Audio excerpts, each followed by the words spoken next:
आप देख रहे हैं कर्तव्य एवं निष्ठा का बयान, साहित्य और संस्कृति का बयान, समता की आवाज बयान टीवी। जय भीम साथियों, मैं साक्षी गौतम। वंदना टेटे एक जानी मानी आदिवासी पत्रकार हैं। उनकी पहली कविता आदिवासी पत्रिका में प्रकाशित हुई। यह पत्रिका बिहार सरकार के सूचना एवं जनसंपर्क विभाग से प्रकाशित होती थी। उनकी रचनाएं खड़िया के अलावा हिंदी में प्रकाशित होती थी। 90 के दशक में जमशेदपुर से प्रकाशित तलाश वैचारिक साहित्यिक पत्रिका से वंदना टेटे ने अपनी पत्रकारिता की शुरुआत की। झारखंड आंदोलन की राजनीतिक पत्रिका झारखंड खबर की उप संपादक रही। पतंग का प्रकाशन संपादन किया।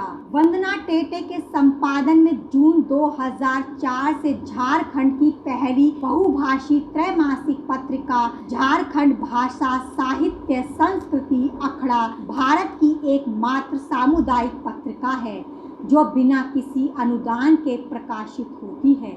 वर्ष 2005 से अपनी आदिवासी मातृभाषा खड़िया में मासिक पत्रिका का संपादन प्रकाशन आरंभ किया।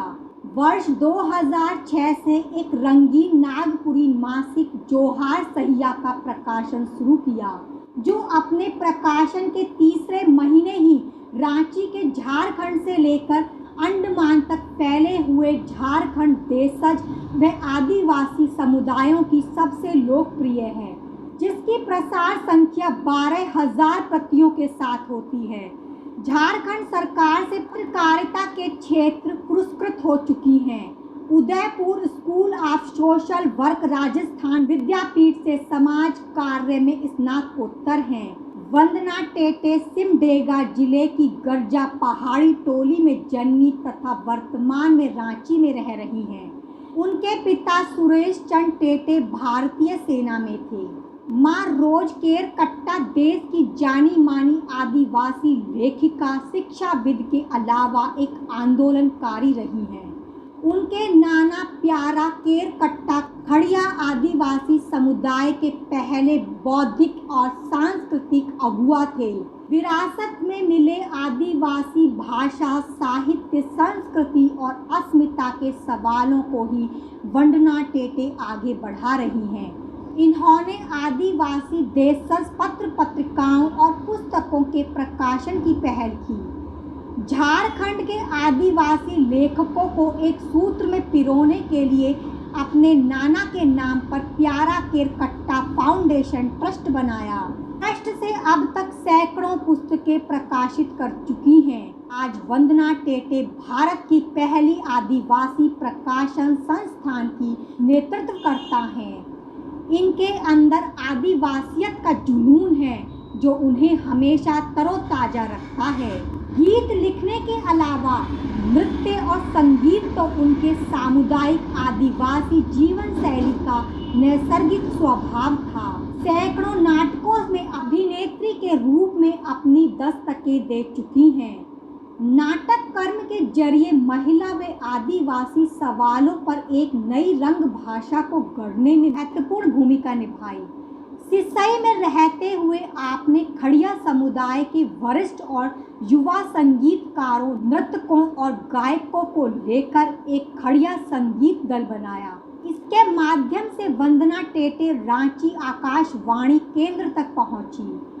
नए राज्य बनने पर झारखंडी भाषा साहित्य संस्कृति अखड़ा की स्थापना की। इसी संगठन ने सरकार व समाज का ध्यान खींचा। सामुदायिक आदिवासी जीवन दर्शन एवं सौंदर्य बोध को अपने लेखन और देश भर के साहित्यिक एवं एकेडमिक संगोष्ठियों में दिए गए वक्तव्य के जरिए उन्होंने आदिवासी विमर्श को नया आवेग प्रदान किया है। आदिवासियत की वैचारिकी और सौंदर्य बोध को कला अभिव्यक्तियों के मूल तत्व मानते हुए उन्होंने आदिवासी साहित्य को प्रतिरोध का साहित्य की बजाय रचाव और बचाव का साहित्य कहा है। वंदना टेटे की रचाव और बचाव की बात तो सही है, पर आदिवासी विस्थापन उत्पीड़न को दर्शाता है। इसलिए आदिवासी साहित्य को उत्पीड़न के साथ साथ रचाव और बचाव का साहित्य कहा जाए तो अच्छा है। आदिवासी साहित्य की दार्शनिक अवधारणा प्रस्तुत करते हुए उनकी धारणा है कि आदिवासियों की साहित्यिक परंपरा औपनिवेशिक और ब्राह्मणवादी शब्दावलियों और विचारों से बिल्कुल भिन्न है। आदिवासी पक्ष प्रतिपक्ष को स्वीकार नहीं करता। आदिवासियों की दृष्टि समतामूलक है। आदिवासी समुदायों में व्यक्ति केंद्रित शक्ति का कोई स्थान नहीं है। आदिवासी साहित्य का लोक और शिष्ट साहित्य के रूप में विभाजन को नकारती हैं कि आदिवासी समाज में समानता सर्वोपरि है, इसलिए उनका साहित्यिक रूप में विभाजन नहीं है, वह एक ही है। वे अपने साहित्य को आरेचर कहती हैं। आरेचर यानी ओरिजिनल लिटरेचर। उनकी मान्यता है कि उनके आज का लिखित साहित्य भी उनकी वाचिक यानी पुरखा लोक साहित्य की परंपरा का साहित्य है। उनका यह भी कहना है कि गैर आदिवासियों द्वारा आदिवासियों पर रिसर्च करके लिखी जा रही रचनाएं शोध साहित्य हैं, आदिवासी साहित्य नहीं। आदिवासियत को नहीं समझने वाले हिंदी अंग्रेजी के लेखक आदिवासी साहित्य लिख भी नहीं सकते। आपके अपने बयान टीवी चैनल को लाइक शेयर के साथ सब्सक्राइब करने के बाद घंटी का बटन दबाना न भूलें। जाते जाते अपनी कीमती राय कमेंट्स बॉक्स में जरूर लिखें।